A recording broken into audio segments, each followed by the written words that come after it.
Quiero darles las gracias a todos por poderse conectar a esta reunión para escuchar la palabra de Dios una vez más y para poder dar continuidad al estudio del libro de Juan que estamos teniendo en estas conferencias que estamos dando. Y el día de hoy vamos a abarcar una porción muy interesante del libro de Juan que trataré de resumir brevemente para este mensaje, pero es muy importante y muy llamativa para nosotros por varios aspectos. Esta fracción de la palabra de Dios tiene por nombre la entrada triunfal en Jerusalén o la entrada triunfal de Cristo. Si recordamos un poquito antes de llegar a este punto, nos vamos a dar cuenta que hemos pasado, en los pasajes previos, hemos visto cómo María acaba de ungir al Señor Jesucristo en sus pies con unos óleos ahí. Tenemos también, pues, lo que acaba de aprender Marta de todo esto, Jesús poniéndole en una medida de que ella tiene que estar buscando la mejor porción, que es Él, que es Cristo mismo. También vemos mucha gente agitada y emocionada, sumamente curiosa por lo que está pasando, lo que había pasado con Lázaro. Seguían a Jesús por lo que había hecho con Lázaro y se acercaban a Él. También faltaban algunos cuantos días para celebrar la Pascua y aquí empieza nuestra historia. Acuérdense que en el capítulo 12 empieza diciendo que faltaban 6 días para la Pascua. Y ahorita estamos entrando al capítulo 12, versículo 12 en adelante, y en estos pasajes del 12 al 15, vamos a ver qué dice al siguiente día. Entonces, del día 6 ya nos pasamos a 5 días antes de la Pascua. El siguiente día, dice el versículo, grandes multitudes que habían venido a la fiesta, al oír que Jesús venía a Jerusalén, tomaron ramas de palmera y salieron a recibirle y clamaban, Hosana, bendito el que viene en el nombre del Señor, el Rey de Israel. Y halló Jesús un asnillo y montó sobre él, como está escrito. No temas, hija de Sión, he aquí tu rey viene, montado sobre un pollino de asna. Estas cosas, dice, no las entendieron. Perdón, dice, estas cosas no las entendieron sus discípulos al principio, pero cuando Jesús fue glorificado, entonces se acordaron de estas cosas que estaban escritas acerca de él, de que se habían hecho. Entonces, justo antes de la Pascua, esto tomó lugar. Si recordamos, les había mencionado que en el capítulo 2 empezamos el día 6 y en el versículo 12 ya estamos al día siguiente, 5 días. Como sabemos que la palabra de Dios no hay pérdida o desperdicio, por algo el apóstol nos comenta que fue un día siguiente, o sea, faltaban 5 días. Nosotros debemos de entender que en hay un simbolismo importante. Yo estaba estudiando hace unos días el, el estudio del tabernáculo y veíamos que la salvación es solamente por la gracia y hacían la referencia del número 5 que representa la gracia de Dios. Aquí faltaban 5 días para la Pascua y la gracia de Dios se estaba manifestando abiertamente, no en oculto como antes, no pidiendo que guardasen y no dijesen lo que había acontecido, sino manifestándose abiertamente a todo el pueblo. Entonces, la gracia de Dios, el mismo medio de salvación, venía y se manifestaba para que nosotros todos pudiéramos ser salvos. Es muy importante establecer algo. Hay algunas personas que dicen que no es algo triunfal esta entrada de Cristo porque pues se resume en algo muy pequeño o porque no hay una relevancia en la forma en la cual entró. De hecho fue hasta cierto punto pues algo más causado por la gente, ¿verdad? Nosotros vemos cómo Juan nos revela la entrada triunfal de Cristo en 3 versículos y algunos consideran que no es suficiente para poder considerarla como algo realmente triunfal, o sea, no vienen carruajes, no vienen caballos, no vienen ejércitos aquí para hacer algo triunfal. Pero yo creo que el aspecto que debemos de enfocarnos para poder ver que esta sí fue una entrada triunfal es el aspecto espiritual. Les voy a poner un ejemplo en cual podemos más o menos entender el aspecto triunfal de esta entrada. Imagínense que viene una fiesta sorpresa. Se hacen preparativos, se coordina la gente, pues se compran viandas, botana, la gente se convoca desde lejos, se hacen grandes esfuerzos y llega el momento de la fiesta. Y el encargado de traer al festejado llega, todos están adentro esperando en expectativa con la luz apagada y esta persona toca la puerta, abre la puerta, prende la luz y de frente todos festejando felicidades. Y entonces, por la llegada de esta persona, todo tiene sentido. Todo hace sentido porque entonces la fiesta tiene significancia. Todo lo que se ha preparado tiene un valor. Si esa persona no hubiera llegado, todo ya no vale la pena. Ya a quién vamos a festejar, qué vamos a hacer. Aún y que Jesús llega aquí, no es la forma en que llega lo importante y lo triunfal, sino que está llegando y está cumpliendo lo que se tiene que hacer y lo posterior es lo importante. Entonces se hace una entrada triunfal por el significado de lo que vendría a acontecer con esa llegada. Por otro lado, podemos tener a alguien que llegue con bombo, platillo, fiesta, y sea alguien que no es esperado, sea alguien que nadie quería ver, y entonces esa llegada triunfal carece de importancia, carece de relevancia, y por lo tanto, pues se puede desacreditar. Entonces, nosotros podemos entender que esta llegada de Cristo lo hace significativamente importante por la conclusión a la cual nos llevaría, que era una verdadera fiesta, un verdadero suceso que veremos en los siguientes pasajes. Jesús siempre buscaba mantenerse relativamente en secreto cuando hacía algo, cuando hacía algún milagro, cuando hacía alguna señal, e instruía a la gente a no decir lo que había acontecido, aunque la gente lo hacía y iba y revelaba. Pero en este punto, en este momento, Jesús está dispuesto a manifestarse abiertamente por alguna razón, y lo vamos a entender. Se nos dice que la gente sabía que Jesús venía y salieron a recibirle y clamaban, Hosana. Hosana significa salve, o más bien dicho, sálvanos. Y decían, bendito el que viene en el nombre del Señor. Cualquiera que leyera el pasaje diría, bueno, pues esta gente le tenía perfectamente claro que Jesús es la salvación.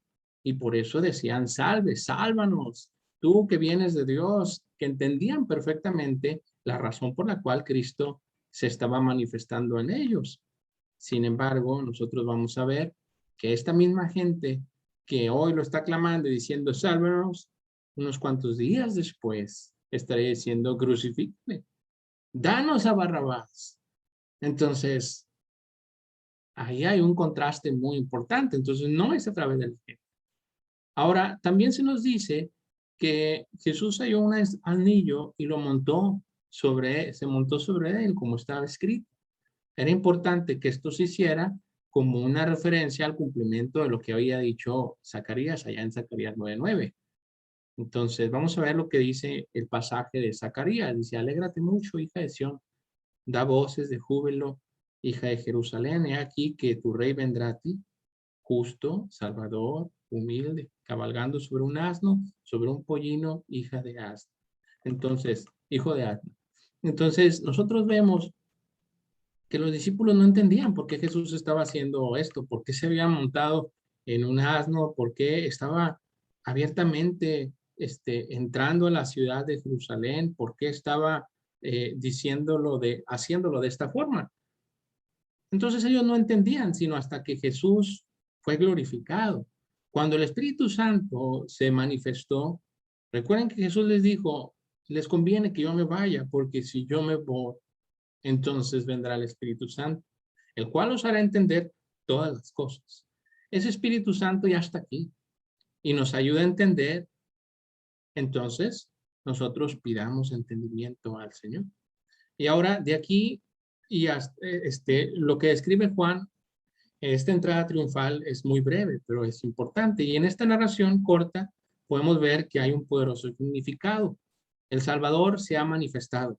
El Rey de Israel se ha manifestado y viene a cumplir un propósito para su pueblo y para con el mundo. Ahora, de aquí pasamos, de esta pequeña narración de la llegada de Cristo, pasamos a otro punto en el cual dice que había unos griegos que estaban buscando a Jesús. Dice en el versículo 20, había ciertos griegos entre los que había subido a adorar a la fiesta. Estos pues se acercaron a Felipe, que era de Bethsaida y Galilea, y le rogaron diciendo, Señor, quisiéramos ver a Jesús. Felipe fue y se lo dijo a Andrés. Entonces Andrés y Felipe se lo dijeron a Jesús. Y Jesús les respondió diciendo, ha llegado la hora para que el Hijo del Hombre sea glorificado. ¿Recuerden lo que hablábamos ahorita? O sea, cuando yo les decía que Jesús guardaba mucho importancia en ese sentido. ¿Recuerdan cuando le dijo a María, no ha llegado mi momento? O sea, cuando él hizo el principio de señales allá en las bodas, dijo, no ha llegado aún mi momento. Y aquí podemos sorprendernos y decir, wow, qué interesante. O sea, unos días antes de morir, apenas faltaban unos cuantos días para que él muriera, y 3 años después de que su ministerio hubiera estado activo, apenas está diciendo, ha llegado mi hora. Yo pensé que ya tenía tiempo haciéndolo, pero a lo que él está refiriéndose es, ha llegado el momento importante. A partir de este momento, es algo importante, se va a manifestar algo importante para todos nosotros. Y luego en el 24 dice, de cierto os digo, que si el grano trigo no cae en la tierra y muere, queda solo, pero si muere, lleva mucho fruto. El Señor Jesucristo dice, ha llegado mi hora. Y después nos vas a entender por medio de este pasaje qué es lo que va a pasar. Aquí Jesús manifiesta su propósito y su hora. Dice, ha llegado la hora y ha llegado la hora de que yo muera. Él debe morir a lo que, a su cuerpo, o sea, para que podamos nosotros tener vida. Sabemos que Cristo, como ser, pues no puede ser eliminado de la existencia, pero su cuerpo, que era el único lugar en el cual el pecado podía ser puesto, en ese momento iba a morir. El plan de Dios para la salvación del hombre estaba a punto de ser ejecutado. Dios, como ser intangible, no podía morir. Mandó a su único Hijo, Cristo Jesús, en carne, para que en esa carne pudiera ser puesto el pecado y entonces se pudiera cumplir que la paga del pecado es muerte.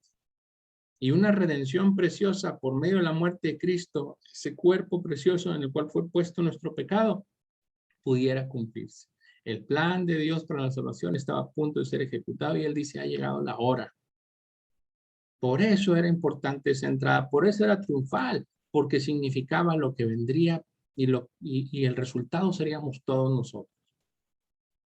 A partir de este momento, la conversación se tornará en una invitación, o sea, hemos visto como el panorama y hemos estado leyendo los pasajes y ahora los pasajes nos van a empezar a confrontar.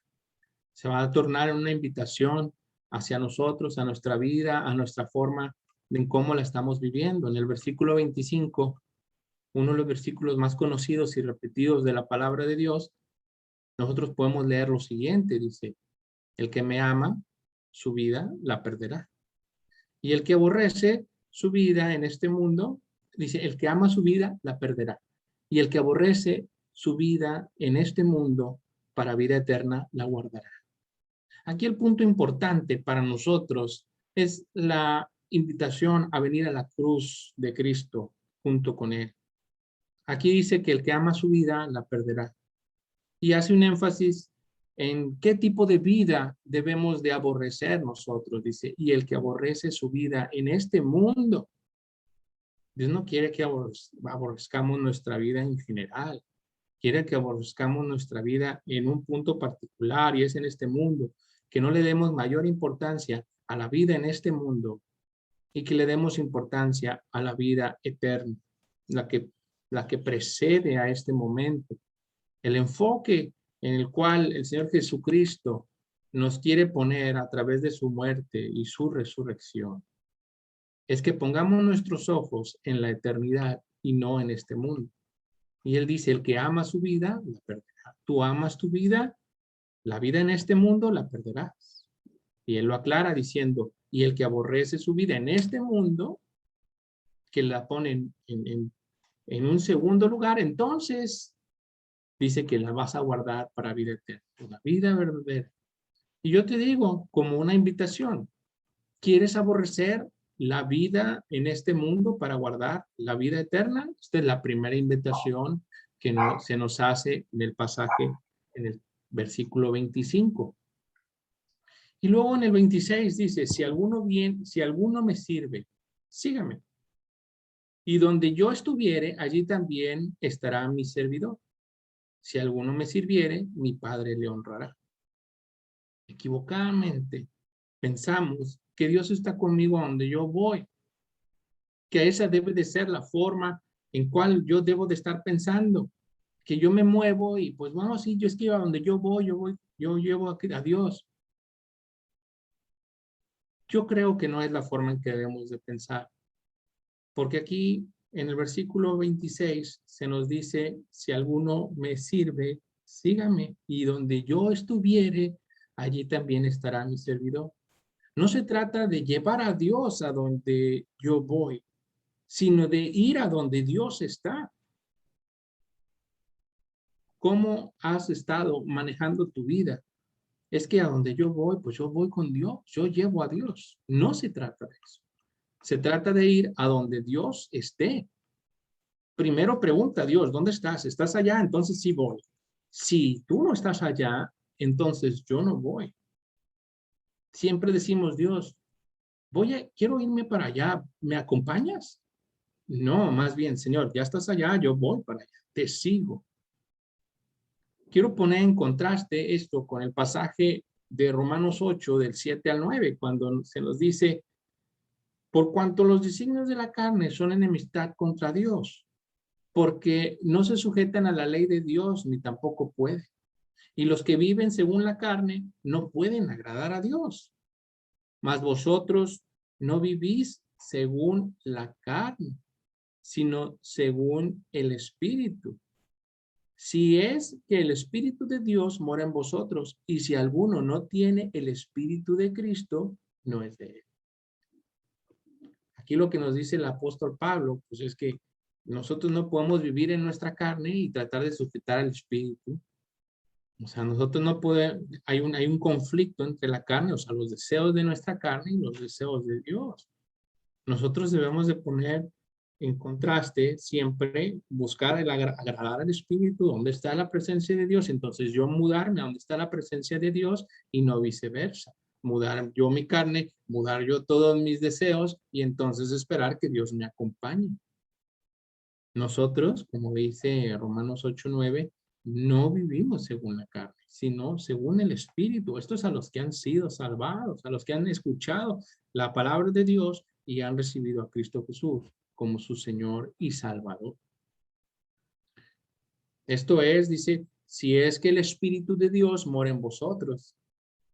Lo cual quiere decir que Pablo pone en entendido que aquel que ha nacido de nuevo debería pensar de esta forma: poner a Dios primero y entonces él seguir a Dios. No esperar que Dios me siga en mi camino de vida y esperar la bendición de Dios en lo que yo estoy haciendo. Más bien, ahí está la bendición de Dios, allí voy yo. No esperarla a donde yo voy.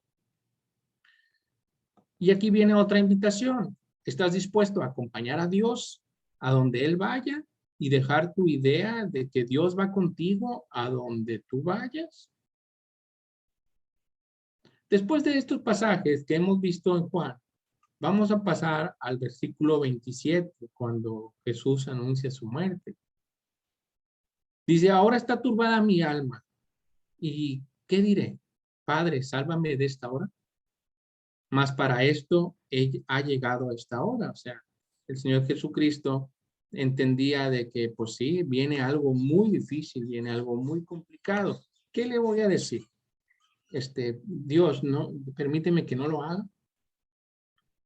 Dice, pero para esto ha llegado este momento. Este momento es precisamente a lo que he venido. ¿Sufrió Jesús? Sí. ¿Sabía que sufriría? Sí. Él sabía exactamente el grado específico de sufrimiento que tendría en la cruz. Y más allá de lo propio que después se volvió victoria, y más allá del sufrimiento físico que Jesús sufriría en la cruz, el sufrimiento más profundo que tuvo Cristo fue cuando tuvo una separación con el Padre, cuando el pecado fue puesto en él, y que él dice, Padre, ¿por qué me has abandonado? Por primera vez en toda la existencia de su eternidad, él experimentó algo en su cuerpo. No en su espiritualidad, no en su espíritu, pero en su cuerpo él experimentó algo que no había experimentado jamás, y era una separación con el Padre, porque el pecado fue puesto en el cuerpo de Cristo. Fue un sufrimiento impresionante. Dice que él fue hecho pecado, literalmente fue hecho pecado, él no pecó, lo hicieron pecado por nosotros. La entrada triunfal de Cristo fue porque él venía a pagar algo terrible, causado por ti y por mí. La paga de nuestros pecados fue sobre Cristo puesta. Y no quedó nada en deuda porque la muerte de Cristo fue perfecta. El sufrimiento de Cristo en la cruz no solo fue físico. Dios le daría la victoria sobre su alma turbada porque él amó más obedecer al Padre que pensar en el alma turbada que él tenía. Nosotros vemos después, unos pocos días después, cómo Dios le da la victoria en el Getsemaní. Aún seguía atribulada su alma y él lloraba, él oraba al Padre y diciendo, no se haga mi voluntad sino la tuya. Y nosotros a veces en nuestras tribulaciones pedimos a Dios que se detenga. Más bien, pidamos a Dios su voluntad. Miren, muchos cristianos no queremos a veces de sufrir, pero Dios ya nos dijo que en el mundo tendremos aflicción. En el mundo tendremos rechazo. Muchos de nosotros no queremos ser rechazados. Pero Dios dijo, te van a rechazar a ti, pero porque me están rechazando a mí. Y nosotros debemos de decir como Cristo en el versículo 27, mas para esto ha llegado esta hora. O sea, yo sé que cuando recibí a Cristo, intrínsecamente vienen estas tribulaciones, viene el rechazo, viene el sufrimiento. ¿Qué tengo que hacer? Ir al Padre. Y amar más la obediencia al Padre que a los hombres. Amar más la obediencia al Padre que mi propia satisfacción y a la mejor ilusión del sufrimiento. En el 28 dice, Padre, glorifica tu nombre. Entonces vino una voz del cielo, lo he glorificado y lo glorificaré otra vez. Fíjense que viene una voz del cielo. Cuando nosotros leemos la palabra de Dios, vemos que hay 3 ocasiones en las cuales se escucha la voz, la voz de Dios ahí. Y estamos viendo allá en Mateo 13:17, allá en la transfiguración y en esta ocasión.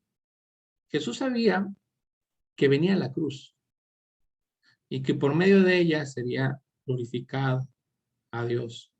Él tendría que morir y tendría que ser resucitado. Pablo entendió la importancia de la cruz. Pablo entendió la importancia de morir con Cristo.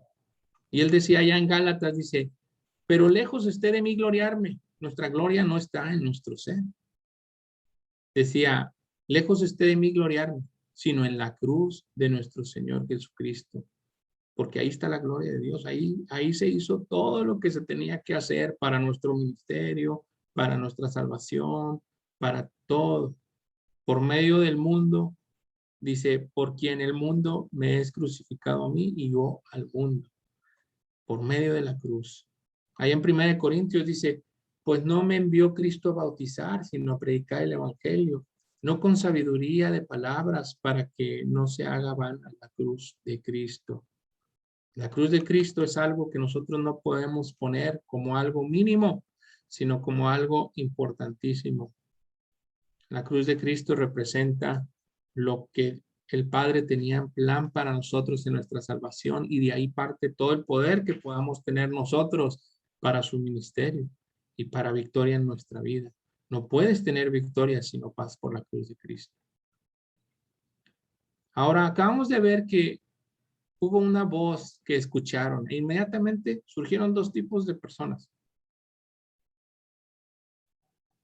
Dice, la multitud que estaba allí había oído la voz y decían que había sido un trueno, tipo número 1 de personas. Y otros decían, un ángel ha hablado, tipo número 2 de personas. Hoy en día estamos llenos de este tipo de personas también, que en lugar de escuchar claramente que fue la voz de Dios, dicen, unos se enfocan en lo natural y minimizan lo espiritual y dicen, no, no fue nada, fue un trueno, continúa con tu vida. Por otro lado, pues tienes a los que todo lo espiritualizan o todo lo quieren ver de otra forma y si no, fueron los ángeles.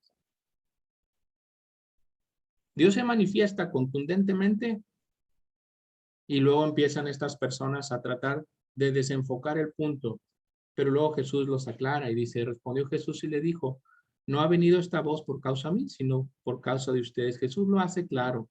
Esta voz es para ustedes y no lo está haciendo ni un trueno, dice, es una voz, no lo está haciendo un trueno y no lo están haciendo los ángeles. ¿Por qué? Porque esas dos entidades no pueden glorificar a Dios. Solamente Dios podría tomar esa afirmación de glorificarse a sí mismo. Yo sé de dónde viene esa voz y no es que yo lo sepa, sino decía el Señor Jesucristo, es para ustedes. No porque yo no lo sé, no lo necesito yo sé de dónde viene. Esa voz viene del Padre. Nadie puede glorificar el nombre del Padre sino él mismo. Posterior a esto, dice, ahora es el juicio de este mundo. Ahora el príncipe de este mundo será echado fuera. Y si fuere levantado de la tierra, a todos atraeré a mí mismo. Y decía esto dando a entender que muerte iba a morir.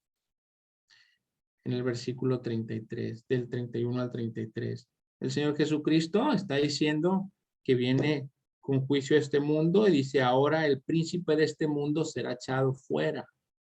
Con poder, dice, acuérdense lo que decía Zacarías, dice, justo y salvador y humilde, pero Jesús sabía que en él realmente estaba la salvación, y lo decía con poder, no lo decía como aquellas gente que decían, Hosana, sálvanos, y después lo crucificaron.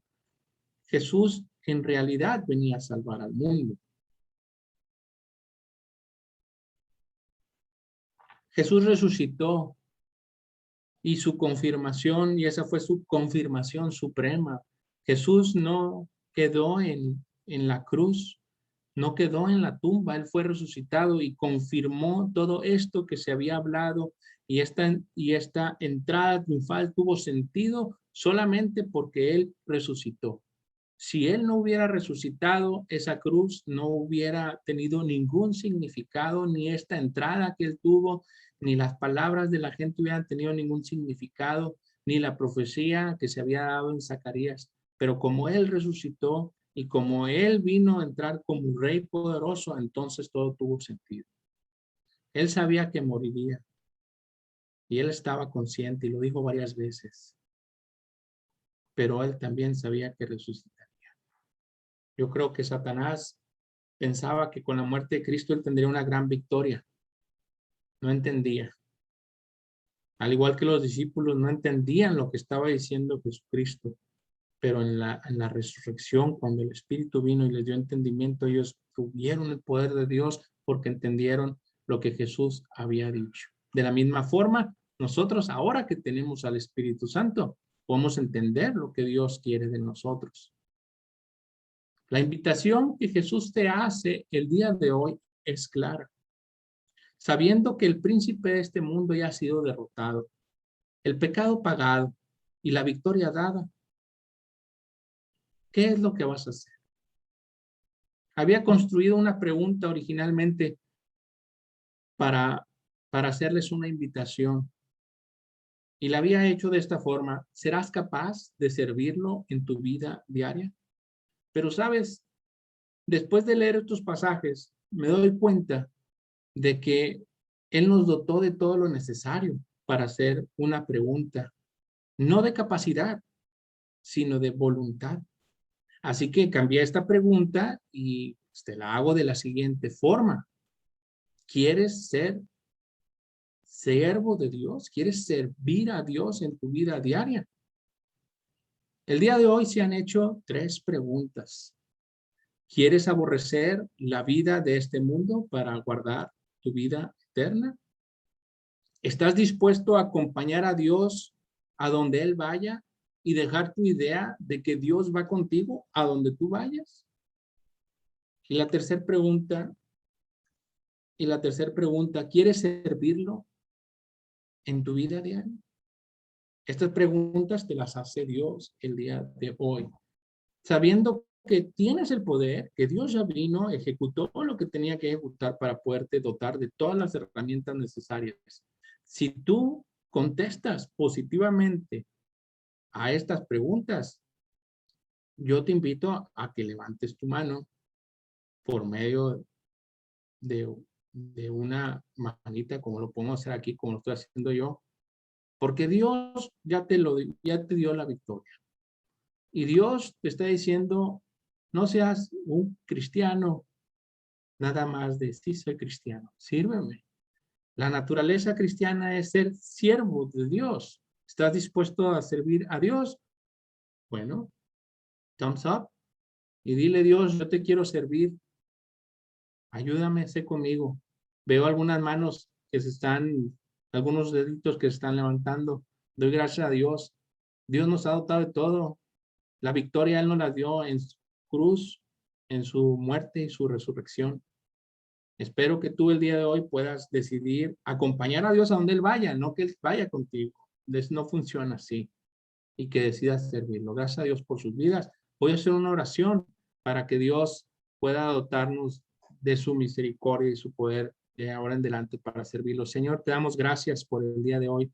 Gracias, Señor, porque esa entrada que tú tuviste ahí triunfal significaba este momento, Señor, la capacidad de poder tomar una decisión para servirte, de poder tomar una decisión sabiendo que tú nos dotas del poder y que el príncipe de este mundo ha sido juzgado y derrotado, Señor.